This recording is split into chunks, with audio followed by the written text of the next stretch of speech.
Hello, everybody. My name is True Demon, and I'm the Devil's Stockbroker. This is going to be a quick video doing some analysis on FRC. This is First Republic Bank. This is a ticker that I never really expected myself to be covering, but so there's a big situation going on with bank liquidity square or bank solvency scare. The Silicon Valley Bank, which recently went tits up, to put it kindly, um, has created a contagion effect that resulted in a lot of shorting of weekly supplied banks or weekly reserved banks. What that means is that banks with limited depositor access or very few people putting savings into their bank accounts puts these types of banks at risk of insolvency. So a contagion effect, you may be hearing this flying around, this term, basically is a way of the media suggesting that because one of the largest banks in America has failed, it can cause a ripple effect in the market or a contagion effect of other banks failing because humans that deposit their money at those banks get scared and start pulling their money out. And this drains the bank of liquidity because they need to sell assets in order to restore their depositor cash in order to ensure that their depositors have cash access. This is what we characterize as a run on the banks. So FRC was affected, its stock was affected by this contagion effect because everybody panicked, and all of Wall Street basically suggested that because Silicon Valley went down, that FRC could be another one. So right now we've got Silicon Valley Bank and Signature Bank, which is also now insolvent. These are the second and third, respectively, largest bank insolvency crisis that we have seen in the United States. The worst one was Washington Mutual for $300 billion in 2008. So, great financial crisis. We're now up to two banks that have lost, between the two of them, I think it's something like $380 billion, with Silicon Valley being a solid 200 billion plus change. FRC is a much smaller branch bank, still a large one. They're one of the top 100 banks in the United States, so they're still relatively large, but not as big as those larger institutions. So, looking at FRC's technicals, there's this interesting bounce that occurred here on a giant spinning top candle. So what happened was Silicon Valley announced in the evening on March 8th that it was having liquidity issues, and then the insolvency announcement came out March 9th that morning. So you can see FRC was almost immediately affected. The situation with this is that now this has created a big scare, and now FRC has traded down. Let's actually go ahead and analyze where this hit a low of. FRC lost 85% of its stock value in just 3 trading days. This is a massive, massive drop. And we're talking about like a huge scare. This stock is actually, for a bank, relatively low float. There's only a 181 million share float on FRC.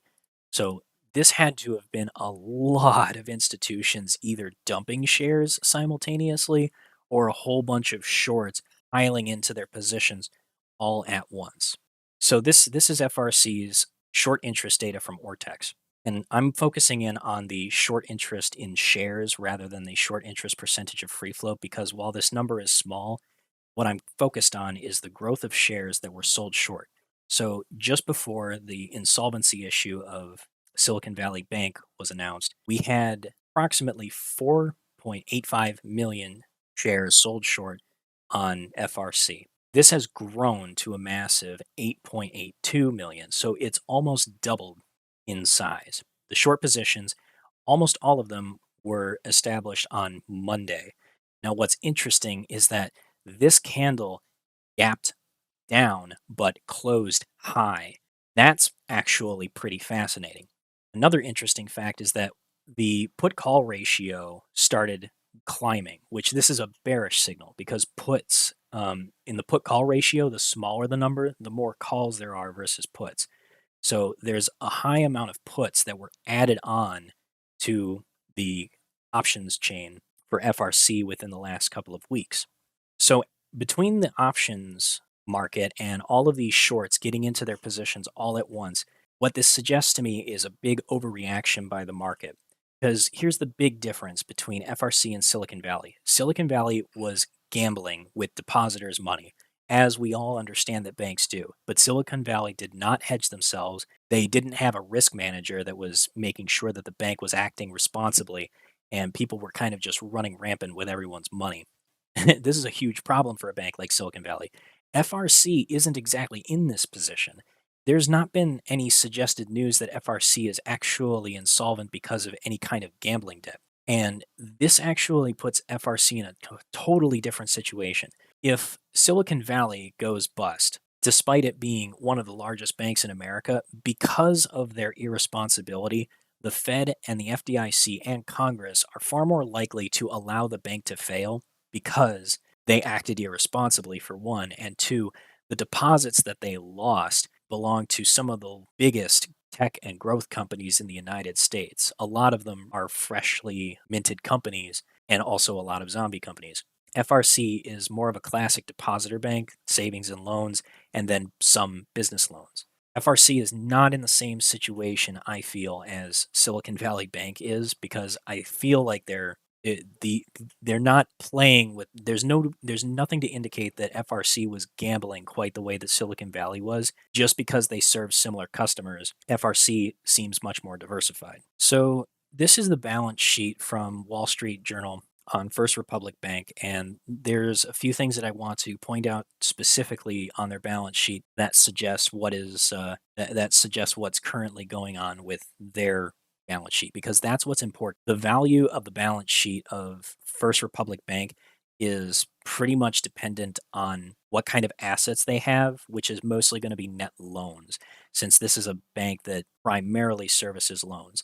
All of these values are represented in millions of dollars. So when you see this number for commercial and industrial loans, First Republic has about $18.7 billion dedicated to commercial and industrial loans. They have 137 billion dedicated to real estate mortgage loans. So if you think of this like more just flat mortgages or mortgage-backed securities.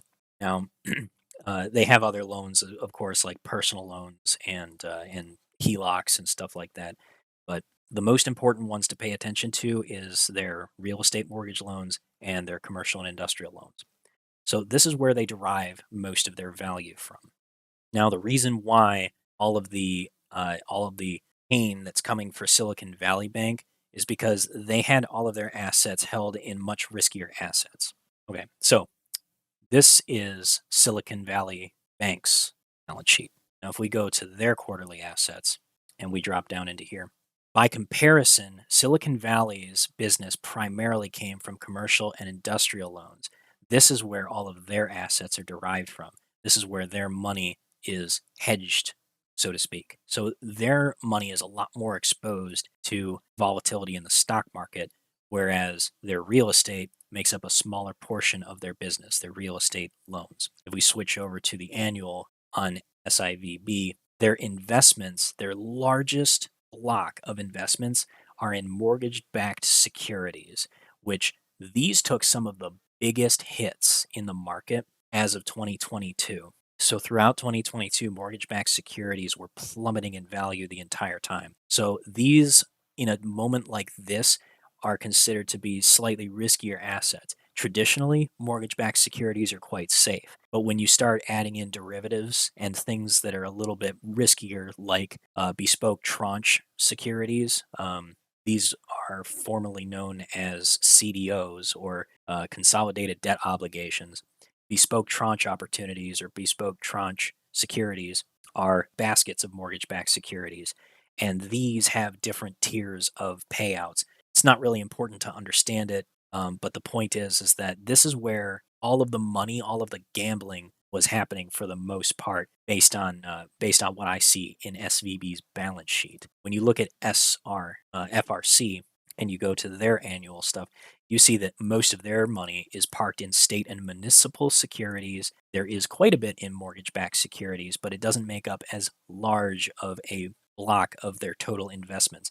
And you see that most of their loans are parked in mortgages themselves. So if anything, FRC is supplying mortgage loans to consumers, and then passing those on, most likely to Freddie Mac and Fannie Mae, in order to pass on those loans and receive a cash dividend instead. So, as far as I can tell, First Republic Bank has a much more stable balance sheet, and there isn't anything in it that suggests to me that they are playing with riskier assets. What scares everybody about SVB is that they had all of this money, all of these investments parked in mortgage backed securities, which suggests that they were playing a much more volatile market that was highly exposed to real estate, and mostly it was trading value of real estate securities. And these are the same devices, by the way, that caused the 2008 financial crisis. So when you put all of that into context, it tells you a much bigger story about where FRC is versus where Silicon Valley Bank is. And it suggests to me that the First Republic Bank drop is purely the result of contagion effect. So looking at the technicals on the 30-minute chart, what I'm looking at right now is I can see that we are trading in a bear flag. So at the moment, FRC does have a difficult position as far as technicals go. Where it needs to find support if it's going to hold itself up is probably right here around $30. But short sellers really slammed this thing down and started shorting in primarily down here in this area, so below $36. If short sellers don't find the ammunition to push this price all the way back down below $36 and even further down into these zones where they can take comfortable amounts of profit, they're likely going to get squeezed because this got pushed down so hard and so fast, and now you're seeing a flood of volume coming and carrying it back in the opposite direction. So this is what I'm looking for FRC. Right now, it is selling down into the end of the day today, and I'm expecting it to find a little bit of support here at $35. If FRC ends up bouncing and creating a V-shaped recovery, even without the concept of a short squeeze in this situation, there's a serious possibility for a V-shaped recovery to carry it all the way back up to where it was originally traded here above $120. And that's just because of market overreaction. This kind of situation that emerges from FRC is primarily because everyone's scared that the market is tanking and that the financial system is collapsing. It's a little bit early for us to be jumping the gun and getting that terrified already. And right now, I see plenty of technical reasons to go long in this one, at least for a small position. Because, I mean, the cost of an option right now in a stock like this for, say, $60, granted, IV, implied volatility, very, very high right now. So the options are expensive. But one option, if this does actually carry all the way back up to $120, an option that would cost you between $600 and $800, if it were to return all the way back up to this original price point within the next couple of weeks, has the potential to bring back more than $6,000 in gains. So my humble opinion, very humble opinion, is that the market overreacted with FRC. Retailers have been speaking to me quite frequently on Twitter about this one. And, with the way that the banks have currently been acting really funny, I was hesitant to jump into anything that had to do with the financial sector if I wasn't going short. And I would say that I'm pretty much short on just about every single thing in the financial sector. But First Republic Bank feels a bit different because of how ridiculously overpowered the reaction was. It feels like institutions have been targeting this one and they may have gotten a little bit overzealous because an 80%, an 86% drop in just 6 days is a lot. Honestly, it's not even 6 days. It was just, what was this? 4 trading days. 4 trading days total that it took for this thing to drop all the way down $16 from 112. Fundamentally does not make sense. In my opinion, I think that the reaction to FRC's concerns are purely based on contagion effect. If the Fed steps in, ensures liquidity for First Republic Bank, and FDIC ensures that it will protect all depositors in the event of contagion effect based insolvency, I expect FRC to recover. Maybe not all the way back up to its original price, but certainly this would be considered an overreaction, and I would anticipate a bounce of some kind. expect some resistance somewhere in the area between $80 and $100. It's a big range, I know, but it's the one area of volatility that we have to draw some technicals from based on this trading that occurred here on the 10th. Hey guys, this is TD from the future. So I actually finished recording this video about an hour or two ago, but I went back after the fact and I looked at what the situation was with First Republic in the news, and I came across this article showing that the Federal Reserve and J.P. Morgan Chase both backed up First Republic with additional liquidity because of the run that was happening on the bank. So the contagion effect is pretty much locked down. There's no way that First Republic is going to need this additional 70 billion. It actually it's more than their entire mortgage-backed securities balance sheet by about 2 times. So these guys have enough liquidity to sustain literally any run on their bank now. It's not going to be necessary for these guys to worry about some kind of a contagion effect. So I know that they are like saying the boilerplate language in this, that liquidity is strong, but it actually is. 70 billion is more than enough to make sure that they have all the cash they need to sustain any kind of like panic on the bank. So this has basically blown up any kind of short thesis that caused these fears. So it turns out that my suspicion while I was recording this video turned out to be right. So after looking at this, you can go ahead and take a look at this. This is a article from the Wall Street Journal. First Republic gets additional funding from Fed, J.P. Morgan. You can go ahead and read through this yourself just to confirm. But that I just wanted to come back and bring this to your attention to show that I wasn't just going on a hunch. This actually proved correct, and the Fed has already stepped in. Anyway, so that's going to be it for this video. I want to thank you guys so much for watching, and good luck whatever you decide to do. I'll see you in the next video, but until then, have a hell of a time in the markets.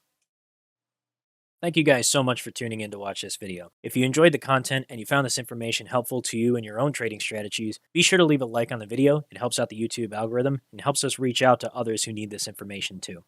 Be sure to subscribe if you want to see more. And if you're not a member of Hell's Trading Floor already, consider joining our Discord by joining us at hellstradingfloor.com, which will allow you to sign up for our Discord at discord.gg/hellstradingfloor. Thank you guys so much for watching, and I look forward to seeing you in the next one. Until then, have a hell of a time in the markets.